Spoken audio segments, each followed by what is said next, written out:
ओम हर हर महादेव। जय श्री कृष्ण। राधे राधे। आज मैं आप लोगों को माघ मास का 10वां एवं 11वां अध्याय आपको सुनाने जा रही हूँ।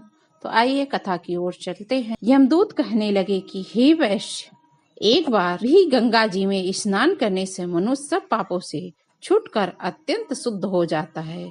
जो मनुष्य गंगा जी को दूसरे तीर्थों के समान समझता है वह अवश्य नरक में जाता है।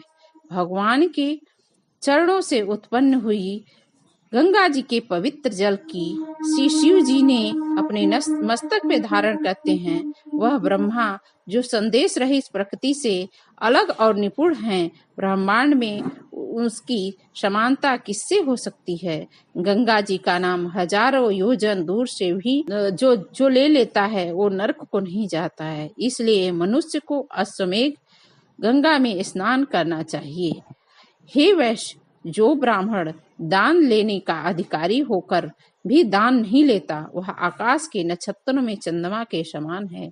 जो कीचड़ से गौ को निकालता है, जो रोगी की रक्षा करता है या जो गौशाला में मरता है वह आकाश में तारा होता है। प्राणायाम करने वाले मनुष्य सदैव उत्तम गति को प्राप्त। प्रातः समय स्नान के पश्चात जो 16 प्राणायाम करते हैं वह घोर से घोर पाप से बच जाते। जो पराई स्त्री को माता समान मानते हैं वो यम की यातना नहीं भोगते।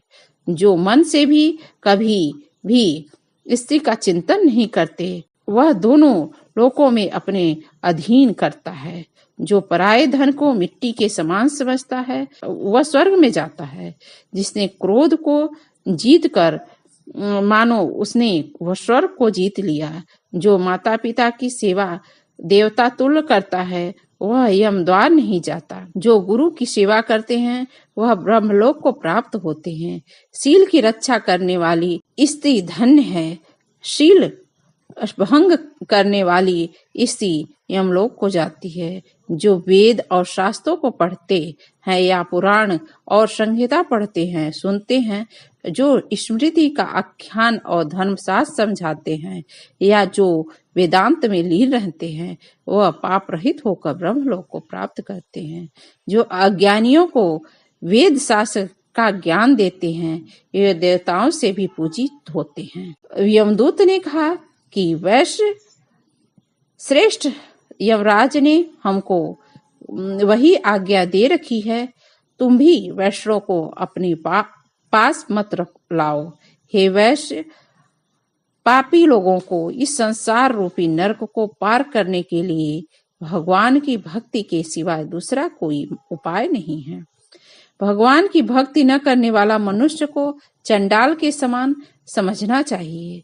भगवान के भक्त अपने माता पिता दोनों के कुलों को तार देते हैं और उनको नरक में नहीं रहने देते हैं। जो वैष्णव को भोजन कराते हैं वे भगवान की कृपा से श्रेष्ठ गति को प्राप्त करते हैं। और बुद्धिमान को सदैव वैष्णव का अन्न खाना चाहिए। इससे बुद्धि पवित्र होकर मनुष्य पाप नहीं करता।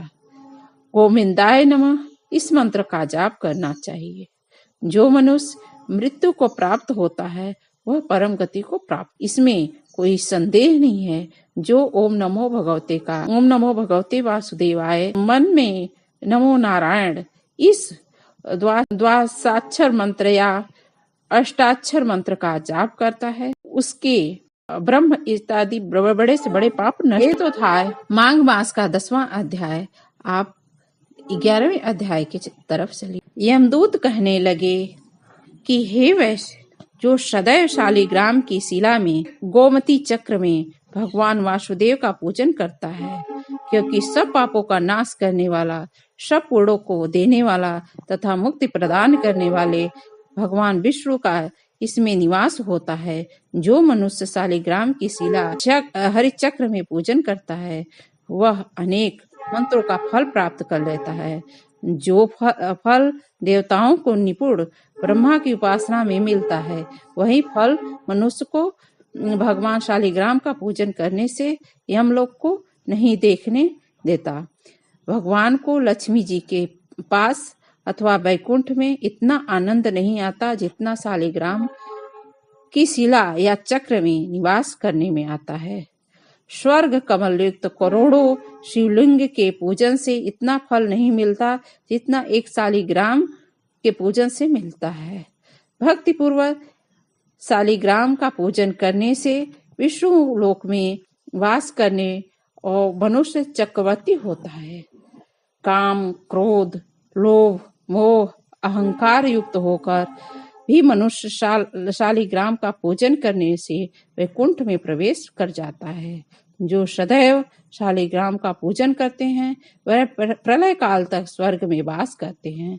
जो दीक्षा, नियम और चक्रों से चक्र में बलि देता है तथा निश्चय करने वाले विष्णु लोक को प्राप्त होता है।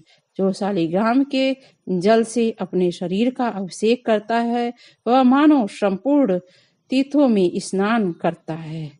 गंगा, रेवा, गोदावरी सबका जल शालिग्राम में वास करता है। जो मनुष्य शालिग्राम की शिला के सम्मुख अपने पिता का श्राद्ध करता है उसके पितर कई कल्प तक स्वर्ग में वास करते हैं। जो लोग नित्य शालिग्राम की शिला का जल पीते हैं उनके हजारों पाप पंचगव्य पीने का प्रयोजन होता है। यदि शालिग्राम की शिला का जल पी लिया जाए तो सहस्त्रों तीर्थ करने से क्या लाभ। जहाँ पर शालिग्राम है वह स्थान तीर्थ के समान है। वहां पर किए गए संपूर्ण दान, होम करोड़ों गुना फल को प्राप्त होता है। जो एक बूंद भी शालिग्राम का जल पीता है वह माता के स्तनों का दूध पान नहीं करता, अर्थात गर्भाशय में नहीं। शालिग्राम शिला में जो कीड़े मकोड़े एक कोस के अंतर पर मरते हैं वह भी वैकुंठ को प्राप्त करते। जो फल तब वन में तप करने से प्राप्त होता है वही फल भगवान का सदैव स्मरण करने से। मोहबस अनेक प्रकार के घोर पाप करने वाला मनुष्य भी भगवान को प्रणाम करने से नरक में नहीं जाता है। संसार में जितने तीर्थ और पुण्य स्थान हैं भगवान के केवल नाम मात्र के कारण ही वह प्राप्त हो जाते हैं। यह तो था माघ मास का 10वां और 11वां अध्याय। यदि आपको 12वां अध्याय 13वां अध्याय प्राप्त करना हो हमारे चैनल पे बने रहें। कृपया करके लाइक करिए, सब्सक्राइब करिए, शेयर करिए, बेल आइकन को प्रेस कर दीजिए जिससे सारी नोटिफिकेशन जाती रहे। जय श्री कृष्णा, राधे राधे लिखना न भूलिए क्योंकि यह भगवान की कथा है और जितना ही आप भगवान की कथा अपने मन में उतारेंगे, अधिक से अधिक वृद्ध जनों को सुनाएंगे, उतना ही आपको फल की प्राप्ति होगी क्योंकि यह कथा में लिखा गया है। आप सुन रहे हैं तो ऐसा ही कीजिए क्योंकि हम जितना कथा सुनते हैं और दूसरों को सुनाते हैं उतना ही आपको फल प्राप्त होता है। आप स्वर्ग के गामी होंगे। ओम हर हर महादेव। जय श्री कृष्णा, राधे राधे लिखना न भूलें। तो जय श्री कृष्णा, राधे राधे।